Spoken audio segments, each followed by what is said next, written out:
यह पदयात्रा बालाजी और बांके बिहारी की मिलन की पदयात्रा है। और सुनो ध्यान से, जितने मीडिया वाले हैं, तुम्हें मसाला चाहिए ले लो। सुनो, ये देश बाबर का नहीं रघुवर का है। चलो अब दूसरी बात इसी में सुनो।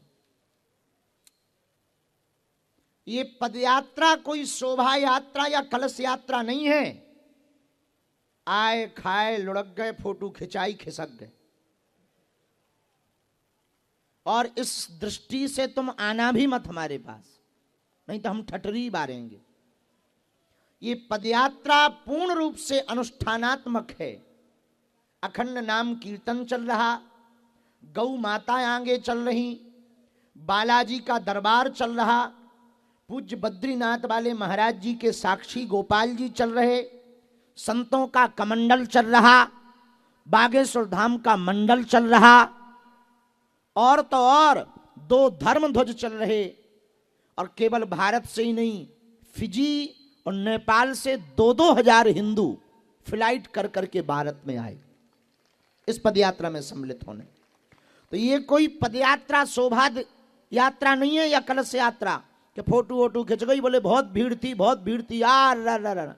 सुनो, ये पदयात्रा विचारे की 100-150 लोग तो मिल गए होंगे आज, हैं? इससे ज्यादा ही, कम से कम 100 से 200 लोग। वो लोग, एक तो बालक ऐसा मिला जो 7 साल से धाम जा रहा, मिल नहीं पाया, और उसने अपने दोस्तों को छोड़ दिया, घर को छोड़ दिया, लहसुन प्याज छोड़े 6 साल हो गया, अब वो मिल नहीं पाया। हमको जब आज मिला तो हमको भी उसको रोता देखकर खुद को रोना आ गया कि हम दुनिया के कितने अभागे गुरु हैं। बताओ तो, ऐसी ऐसी श्रद्धा वाले लोगों को मिल नहीं पाते हैं, कुछ हलुआ नाथ VIP प्रोटोकॉल लगा के मिल जाते। तो इस पदयात्रा से कितना भला होगा हिंदुओं का, ये भगवान जाने। पर हमें एक बात की प्रसन्नता है, रास्ते में जब हम चले आ रहे थे, बड़ा बांस पर बड़ा बांस है, बड़ा बांस, छोटा बांस, जब हम आए तो हमको पंडित जी ने बताया, जिन माता जी की चाय लुढ़क गई, सुबह से उन्होंने पानी नहीं पिया था।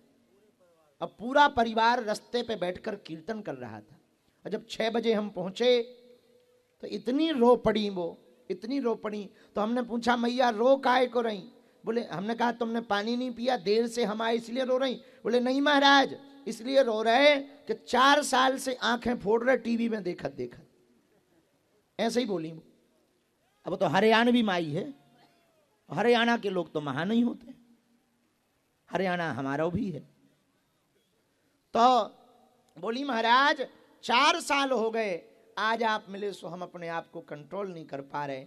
भैया ये सबसे बड़ा लाभ है कि हम अपने पागलन से मिल रही इस पदयात्रा के बहाने, ये सबसे बड़ी बात है।